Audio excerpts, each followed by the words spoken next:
Hello दोस्तों, इस video में समझेंगे लोच इलास्टिसिटी एवं बेलोच पूर्णतः लोचदार इकाई लोचदार। ये समझ लीजिएगा, काफ़ी वीवीआई टर्म है, इकोनॉमिक्स का चैप्टर है और ये लास्ट की ओर हम लोग चल रहे हैं। इकोनॉमिक्स खत्म 2-3 वीडियो में हो जाएगा, तो समझिए लोच बेलोच पूर्णतः बेलोचदार इकाई लोचदार।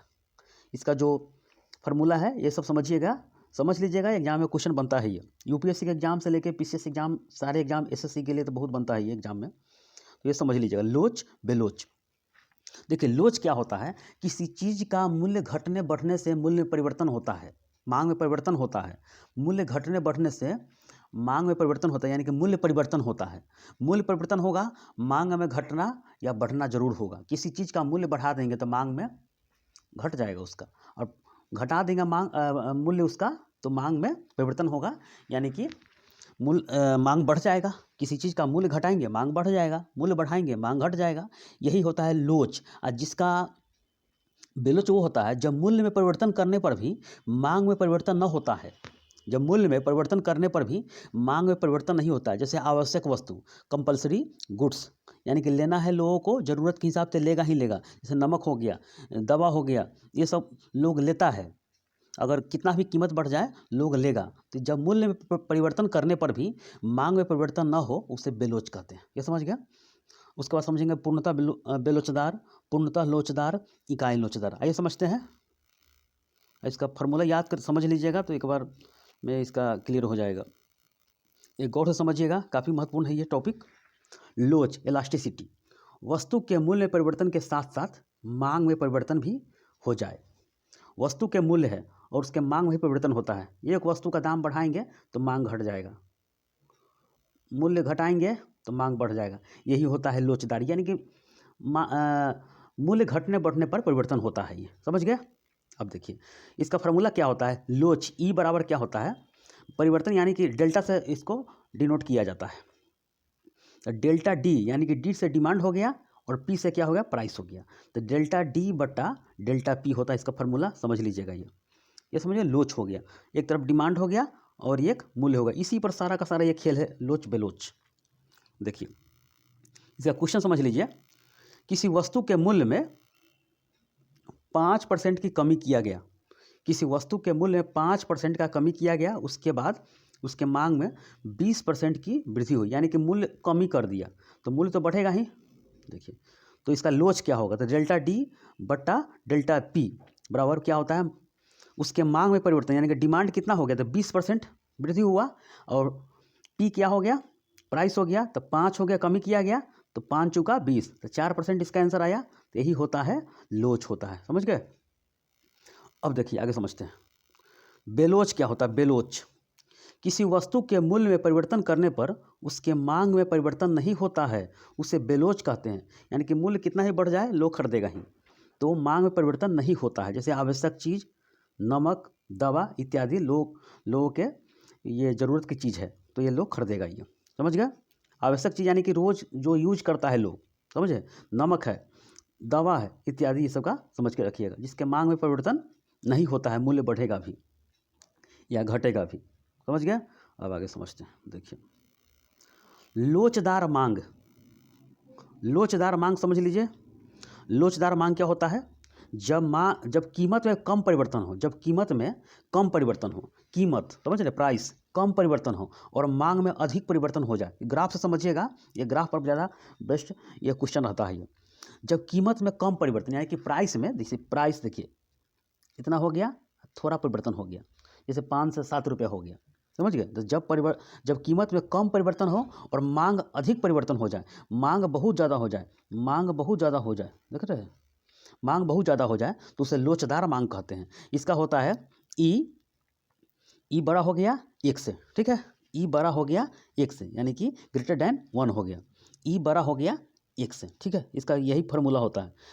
ऐसे एग्जाम में रहेगा कि इनमें से कौन लोचदार मांग है या नहीं है, तो ई ग्रेटर देन 1 होता है, समझ गए। ई बड़ा हो गया 1 से, ठीक है। देखिए इसका ग्राफ क्या होता है। देखिए अब बेलोच वाला जो होता है ना, इसका जो ग्राफ बनता है वाई एक्सिस पर बनता है। तो फिलहाल हम लोचदार समझ रहे हैं, लोचदार मांग क्या है। देखिए इधर वाई एक्सिस हो गया, पढ़े होंगे मैथ में, वाई एक्सिस, ये नीचे हो गया एक्स एक्सिस। देखिए तो क्या हो गया, इधर प्राइस हो गया, दाम हो गया, दाम, ठीक है, इधर नीचे होगा डिमांड, मांग हो गया, यानी कि इधर इधर प्राइस है, प्राइस, नीचे हो गया डिमांड हो गया। तो देखिए क्या इसका फॉर्मूला रहा, तो जिसके कीमत में कम परिवर्तन हो, देखिए कीमत के बीच में इतना ही परिवर्तन हो गया, देखिए कीमत के बीच में इतना ही परिवर्तन हो गया, और इसका मांग ज़्यादा हो गया, देखिए मांग ज़्यादा हो गया, तो यही होता है लोचदार मांग होता है, समझ गए। इसका फॉर्मूला होता है E > 1 होता है, ये समझ गया। देखिए इसका यही ग्राफ है, देखिए वस्तु की यह मूल्य है, इसमें कम, देखिए कम चेंजिंग हुआ, 15% इसमें है, इधर 20% इसका डिमांड हो गया, बढ़ गया, तो यही होता है लोचदार मांग होता है, समझ गए। जब कीमत में कम परिवर्तन हो और मांग में अधिक परिवर्तन हो, उसे लोचदार मांग कहते हैं। जब कीमत में कम परिवर्तन यानी कि थोड़ा सा परिवर्तन हो गया, तो इसके मांग में ज़्यादा परिवर्तन होता है, वही लोचदार मांग होता है। देखिए अब आगे समझते हैं, इसका क्वेश्चन देख लीजिए। जब मांग 100 से बढ़कर 125 हो जाए, जब मांग डिमांड हो गया 100 से बढ़कर 125 हो जाए और कीमत 100 से 80 हो जाए, समझिए 100 से 80 हो जाए, तो कितना लोचदार मांग होगा। तो देखिए E बराबर, ये फार्मूला है डेल्टा D बटा डेल्टा P, तो कितना परिवर्तन हो गया, डिमांड कितना बढ़ा, मांग, तो 125, 100 से 25, 125 हो गया, तो 25 बढ़ गया, और नीचे 100 से 80 हो गया, यानी कि 20 बढ़ गया, तो काट दीजिए 1.25 हो गया, ये समझ गए, E का मान 1.25 हो गया ये। अब आगे समझते हैं, देखिए अब समझते हैं बेलोचदार मांग, कीमत ज़्यादा लेकिन मांग में कम परिवर्तन हो, कीमत ज़्यादा लेकिन मांग में कम परिवर्तन हो, कीमत ज़्यादा हो, देखिए इसका प्राइस ज़्यादा और डिमांड कम परिवर्तन हो, ठीक है। तो देखिए इसका ग्राफ इसी तरह बना हुआ है, यानी कि E छोटा हो गया, एक बड़ा हो गया, ठीक है। अब देखिए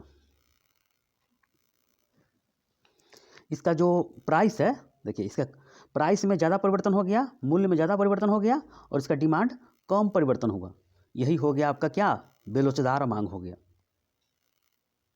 और वो क्या था, लोचदार मांग था, जस्ट उल्टा हो गया, लोचदार मांग के जस्ट उल्टा होता है बेलोचदार, समझे, बेलोचदार मांग होता है ये, समझ गए। इसमें कीमत ज़्यादा परिवर्तन हो लेकिन मांग में कम परिवर्तन हो, ठीक है, कीमत ज़्यादा और उसमें क्या था, कीमत कम मांग ज़्यादा परिवर्तन हो, वो लोचदार हुआ, और ये बेलोचदार होता है।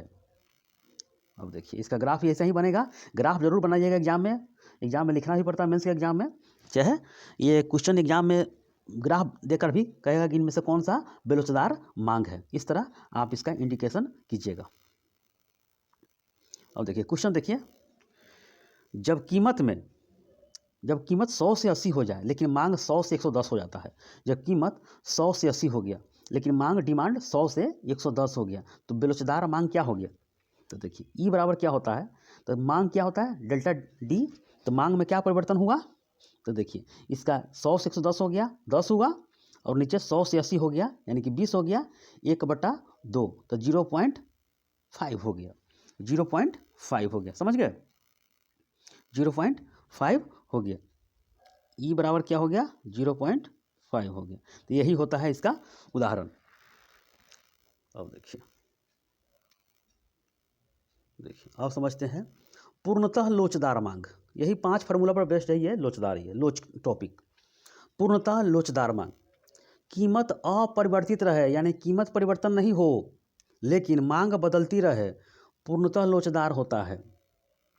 कीमत अपरिवर्तित रहे, यानी कि परिवर्तन में नहीं हो, 100 का 100 रह जाए, 50 का 50 रह जाए, लेकिन मांग बदलती रहे, मांग बदलता रहता है, तो पूर्णतः लोचदार मांग कहलाता है। आइए समझते हैं, इसका E बराबर इन्फिनिटिव होता है, ये देखिए अनंत होता है, E बराबर अनंत, देखिए अनंत होता।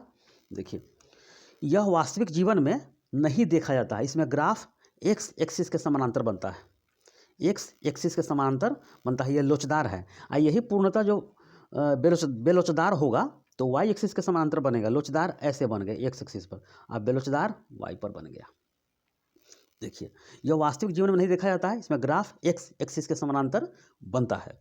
अनंत लोच की स्थिति तब आएगा जब किसी वस्तु की पूर्ति रोक दिया जाए, किसी वस्तु का पूर्ति ही रोक दिया जाए तो अनंत का ये स्थिति बनता है। ये देखिए ये ग्राफ समझिए, देखिए देखिए ग्राफ है, प्राइस एक ही रहे, ठीक है, और देखिए डिमांड बढ़ते जा रहा है, डिमांड बढ़ते जा रहा है, डिमांड का कोई भरोसा नहीं, डिमांड चलते जा रहा है, लेकिन कीमत अपरिवर्तित रहे, D1 D2 D3 D4, समझे। इसका फॉर्मूला क्या हो गया, E बराबर डेल्टा डी बटा डेल्टा पी। तो डेल्टा डी अपरिवर्तित है यानी कि डिमांड, डिमांड देखिए इसका डिमांड तो परिवर्तित है, डिमांड तो परिवर्तित है, लेकिन इसका प्राइस अपरिवर्तित है यानी कि चेंज नहीं है इसका, तो डेल्टा डी बटा जीरो बराबर इन्फिनिटिव हो गया, ये ई बराबर अनंत हो गया, ई बराबर अनंत, समझ गए। अब आगे समझते हैं, ये सब नोट डाउन कीजिएगा, ये सब खुद से लिखकर 2-3 बार देखिएगा, समझ में आ जाएगा। पूर्णतः बेलोचदार क्या होता है वो तो समझ गए, पूर्णतः लोचदार और पूर्णतः बेलोचदार जस्ट उल्टा। कीमत कितना ही बढ़े लेकिन मांग में कोई परिवर्तन न होता है, मांग में कोई परिवर्तन न हो, मांग अगर मांग है तो मांग लेगा ही, कीमत कितना ही बढ़ जाए, ये समझिए पूर्णतः बेलोचदार मांग कहलाता है। इसमें ग्राफ वाई एक्सिस पर बनता है, ई बराबर जीरो होता है, ई बराबर जीरो होता है इसका फार्मूला, देखिए पूर्णतः बेलोचदार हो गया, समझे। तो देखिए कीमत कितना ही बढ़े, देखिए P1 P2 P3, लेकिन डिमांड वही है, डिमांड जितना रहेगा उतना लोग लेगा ही, देखिए कितना बढ़ेगा, देखिए वाई एक्सिस से समांतर हो गया, देखिए वाई एक्सिस से समांतर, देखिए समझ गए डिमांड, तो ये हो गया आवश्यक वस्तु, नमक दवाई ये सब होता है ये। जैसे क्वेश्चन देखिए, जब कीमत 50 हो 60 हो 70 हो 80 हो तो मांग में परिवर्तन न हो, तो इसका ई बराबर फार्मूला होता है क्या, जीरो, यानी कि डिमांड जीरो हो गया, प्राइस 50 मानिए या 60 कर सकते हैं 70 कर सकते हैं, जो फिक्स है, समझे।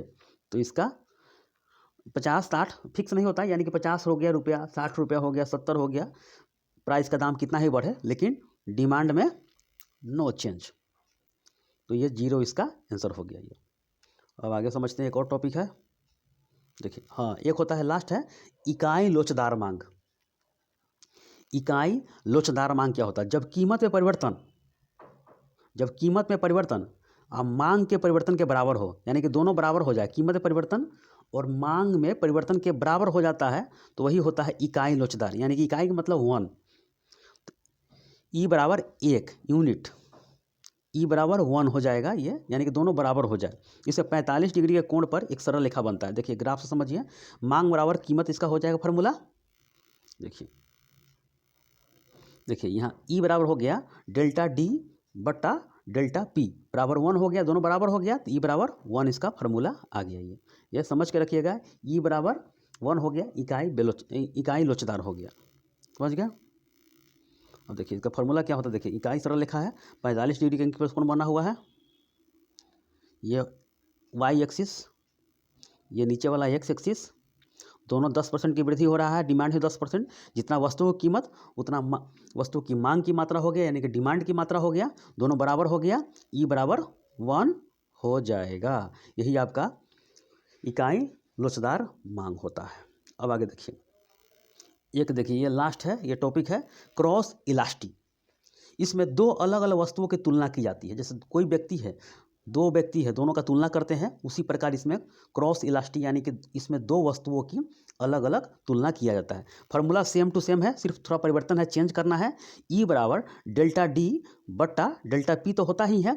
अब देखिए डी में परिवर्तन है, दोनों का तुलना किया जाता है, तो D2 माइनस D1 अब बटा D2 प्लस D1 हो गया, ऊपर वाला का समझ गए, यही जे सेम टू सेम है। और नीचे आइए P2 माइनस P1 अब बटे P2 plus P1 same to same है, दोनों परिवर्तन कर दिए, यही आपको फार्मूला ध्यान में रखना है। ये देखिए ये समझ गए, ये फार्मूला आपको ध्यान में रखना है, सेम टू सेम है, सिर्फ परिवर्तन करना है उसको। अब देखिए इसका क्वेश्चन लास्ट है, समझ लीजिए, जब वस्तु की कीमत 10 था तो उसकी मांग 100 थी, जब वस्तु की कीमत 10 था तो उसकी मांग 100 थी, लेकिन वस्तु की कीमत 20 रुपया हुआ तो उसकी मांग घटकर 90 हो गई, तो इसका लोच क्या होगा, क्रॉस इलास्टिक बराबर CE बराबर 90 माइनस 100 हो गया, 90 माइनस 100 हो गया। देखिए मांग इसका 100 था और इधर मांग घट के 90 हो गया, तो 90 माइनस 100 हो गया। अब बटे 90 प्लस 100 हो गया। अब समझते हैं P बराबर क्या हो गया, तो इसका क्या था, वस्तु की कीमत 10 था तो उसकी मांग 100 थी, लेकिन वस्तु की कीमत 20 हुआ, तो 20 माइनस 10 हो गया और 20 प्लस 10 हो गया। ठीक है, दोनों को घटा के काट पीट करके -3/19 आया, तो बराबर 0.156 इसका आ गया। ई बराबर इसका ये फार्मूला आएगा ये। ठीक है, एक बड़ा हो गया। ठीक है, तो यही आपका लोच और बेलोच चैप्टर से क्वेश्चन बनता है। जितना बनेगा पीसीएस एग्जाम में इतना ही क्वेश्चन है। ये सब देखिए पीसीएस एग्जाम यूपीपीएससी में ये पूछा गया, यही क्वेश्चन पूछा गया है। इतना समझ लीजिएगा तो आपका लोच बेलोच खत्म हो जाएगा। सिर्फ पीछे का प्रीवियस क्लास जितना भी है ये लाइन से समझते चलिएगा, तभी ये समझ में आएगा। समझ गया, वस्तु समझ लीजिएगा, पीछे इससे पीछे वाले वीडियो था। तो ठीक है, इस वीडियो में इतना ही, धन्यवाद।